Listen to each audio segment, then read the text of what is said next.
আসসালামু আলাইকুম, welcome back to my channel myself Lamia. কেমন আছেন আপনারা সবাই? আশা করছি আল্লাহর রহমতে সবাই অনেক বেশি ভালো আছেন।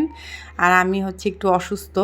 আজকে সন্ধ্যাবেলা থেকে ব্লগটা শুরু করলাম, আর অসুস্থ হওয়ার কারণে ব্লগটা আজকের খুবই ছোট। তো বাবুকে পড়াচ্ছিলাম, ওর পরীক্ষা চলতেছে। গত ব্লগে তো বলেছিলাম। আর এখানে বাবু বলতেছে পড়তে পড়তে আমার ক্ষুধা লাগছে, আমাকে কিছু বানিয়ে দাও। তো বললাম কি খাবা তুমি? বলতেছে আমি মুড়ি ভর্তা খাবো। তো পরে আমি আবার বললাম যে বাসায় তো বেসন টেসন নাই, আলুর চপ পেঁয়াজও বানাতে পারবো না, তাহলে এক কাজ করি বাহির থেকে নিয়ে আসি। তো বাহির থেকে এনে ওকে মেখে দিচ্ছিলাম। আর এমনিতে আমার ছেলে ভাজা পোড়া মানে খুব পছন্দ, ওর বাবার মতো। আর এখানে বুট আর আলুর চপটা অর্ধেক খেয়ে ফেলছে, আর বুটও ওর অনেক পছন্দ। তো আমি একটা কথা বলি, এখানে আমি ভয়েস ওভার দিচ্ছি, আমার একটু নয়েজ হতে পারে, কারণ আমার যে বাসাটা রোডের পাশে, তো হয়তোবা রোড থেকে ট্রাফিকের সাউন্ড আসতে পারে। তো এটা একটু ইগনোর করবেন। তো এরপরে যে ওকে মেখে দিচ্ছিলাম, আর এই সময় আমার প্রচুর মাথা ব্যথা হচ্ছিল। আমার মাইগ্রেন আছে, তো আমি একটু যে কোনো চাপ নিলেই না আমার ব্যথা শুরু হয়ে যায়। বাবুর ওর সাথে অনেক চিল্লাচিল্লি করা হইতেছে কয়েকদিন ধরে এই পড়াশোনা নিয়ে। ও যখন পড়তে বসে, আমি যদি ওকে পড়তে বসিয়ে আমার নিজের কাজে চলে যাই, তাহলে ও এসে দেখি যে দাগাদাগি করতেছে বা পড়তেছে না, ওর সাথে আমার বসে থাকতে হয়। তো দেখা যায় আমার নিজের কাজের প্রেশার, তারপর ওকে পড়ানো, সব কিছু মিলে একটু হযবরল সিচুয়েশন আর কি। তো যাই হোক, আর পরীক্ষার পড়ার এত বেশি চাপ, ক্লাস 1-এ আমরা কখনো এত পড়া পড়িনি। মনে হইতেছে যে ডে বাই ডে বাচ্চাদের পড়ার চাপ বাড়তেই আছে, এমন একটা অবস্থা। আমার ছেলে তো পড়তে পড়তে অবস্থা খারাপ। তো যাই হোক, এরপরে আমি মুড়ি ভর্তাটা অল্প ১-২ নেলা ওর সামনে খেলাম। তারপর ওকে দিয়ে দিছি, আমি বলছি তুমি খাও, আমার খুব খারাপ লাগতেছে। এরপরে আমার বাসার আরও কিছু কাজ ছিল, আমি কাজগুলো গুছিয়ে নিছি। আজকে রাত্রে ঘুম আমার একদমই হয়নি। মাথা ব্যথার কারণে ঘুম হয়নি, যার কারণে সকালবেলা উঠতেও লেট হয়ে গিয়েছে। তো এরপরে বাবুর ফাইলটা আমি গুছাচ্ছিলাম, পেন্সিলগুলো শার্পনার দিয়ে শার্প করে দিচ্ছিলাম। তারপর রাবার, এগুলো প্রয়োজনীয় জিনিস আগেই মানে ঢুকিয়ে রাখছি, কারণ সকালবেলা অনেক সময় দেখা যায় তাড়াহুড়ায় অনেক কিছু ভুলে যাই। পরে আর আরেকটা কাজ যেটা করে আমার ছেলে, যতই পেন্সিল দেই রাবার দেই, একটা না একটা হারিয়ে আসবে। প্রত্যেকদিন একটা না একটা কিছু হারায়। ওকে এত বুঝাই যে পরীক্ষা শেষে বা ক্লাস শেষে তুমি এগুলো সুন্দরভাবে গুছিয়ে নিয়ে আসবা, একটা না একটা কিছু হারাবেই। শুধু আমার ছেলে না, আমি আরও বাচ্চার মায়েদের কাছ থেকে শুনি যে পেন্সিল হারিয়ে আসছে, রাবার হারিয়ে আসছে। মানে আর মিসেরাও কি বলবো, এতগুলো বাচ্চা সামলানো তো আর মুখের ব্যাপার না। মানে ১-২ জন বাচ্চা হলে সেটা আলাদা, যে ব্যাগে মিসেরা ভরে দিবে, কিন্তু এতগুলো বাচ্চা কে কোনটা ফেলে গেছে বলতেও তো পারে না ওনারা। তো এরকম অনেক সময় অনেক কিছু হারিয়ে আসে।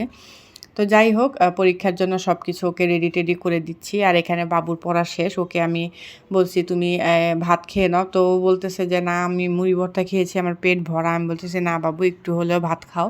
তো ওকে ভাত খেতে বসিয়ে আমি এগুলা গোছগাছ করে এরপরে ঘুমাতে চলে গিয়েছিলাম।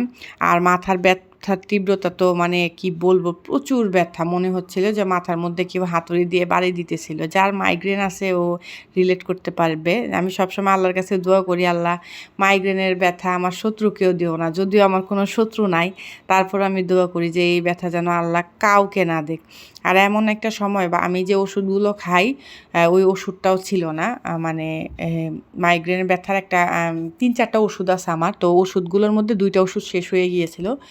গ্যাস্ট্রিকের একটা আছে সাথে, তো ওই ওষুধটা বাসায় ছিল না, এই কারণে বাকি ওষুধগুলো আমি খেতে পারতেছিলাম না। এরপরে ঘুমাতে যাওয়ার আগে আমি একটু বেশি করে পানি খেয়ে নিলাম। সারাদিন তেমন পানি খাওয়া হয় না, শরীরটা মনে হয় যে কেমন ডিহাইড্রেট হয়ে যাচ্ছে, এই জন্য একটু বেশি করে পানি খেয়ে তারপর ঘুমাতে চলে গিয়েছি। আর সকালে স্কুলে যাওয়ার সময় ভিডিওটা অন করতে পারিনি। তো এরপরে রাত্রে আর ব্লগটা কন্টিনিউ করিনি। রাত্রে ঘুম হয়নি ভালো করে, ঘুমাইতে চলে গেছি ঠিক আছে তাড়াতাড়ি, কিন্তু ঘুম হয়নি মাথা ব্যথার কারণে। আর সকালবেলায় জন্য ঘুম থেকে উঠতেও দেরি হয়ে গেছে। পরীক্ষা 8:30টায় পরীক্ষা ছিল। তো আমি উঠেছি ঘুম থেকে 8টা বাজে। তো খুব তাড়াহুড়া করে বাবুকে ঘুম থেকে উঠাইছি, তারপর বললাম তুমি রেডি হয়ে নাও, পরীক্ষা দিতে যাব।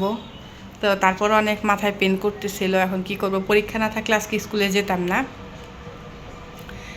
আসলে মাইগ্রেনের ব্যথাটা এমনই, যখন উঠে 24 ঘন্টার চাইতে বেশিও থাকে। ওষুধ যত পর্যন্ত না খাই তত পর্যন্ত যায় না।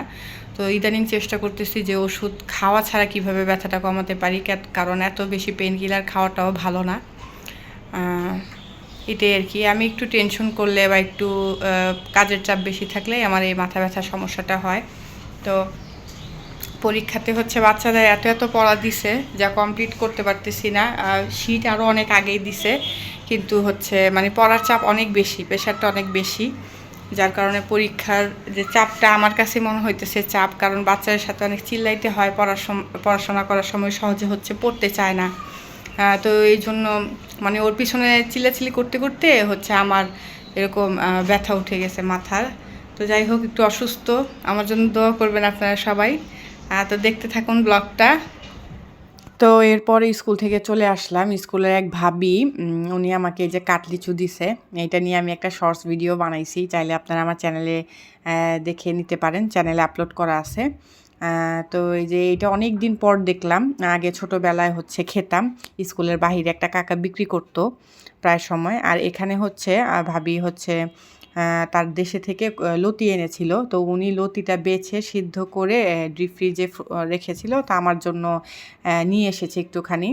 আর সিঙ্গারা এনেছিলাম, সিঙ্গারা খেতে ইচ্ছা করতেছিল, যদিও না খাওয়াটাই ভালো, গ্যাস্ট্রিক, তবে খেতে ইচ্ছা করতেছিল, তাই 4টা নিয়ে আসছি।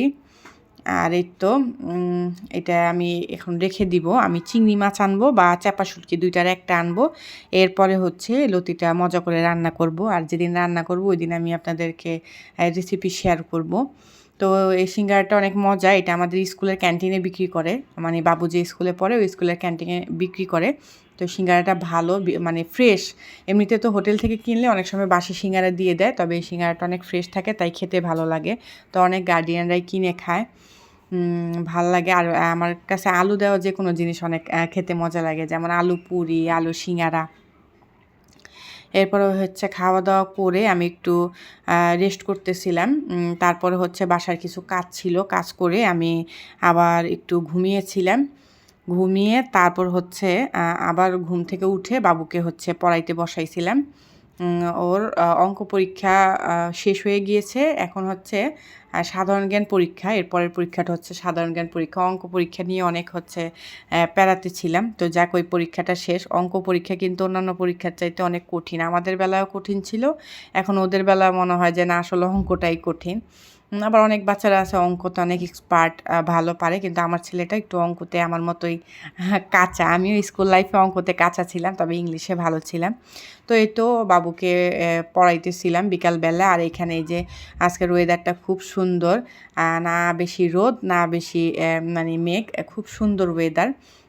তো এই ছিল আজকের ছোট্ট একটা ব্লগ। নেক্সট ব্লগে আবার আপনাদের সাথে দেখা হবে, ততক্ষণ পর্যন্ত যদি আল্লাহ আমাকে বাঁচিয়ে রাখে। আর আমার ব্লগটি আজকের ভালো লাগলে একটি লাইক দিয়ে দিবেন, আর বেশি ভালো লাগলে চ্যানেলটি সাবস্ক্রাইব করে আমার পাশে থাকবেন। ওকে, তাহলে ভালো থাকেন, সুস্থ থাকেন, আল্লাহ হাফেজ।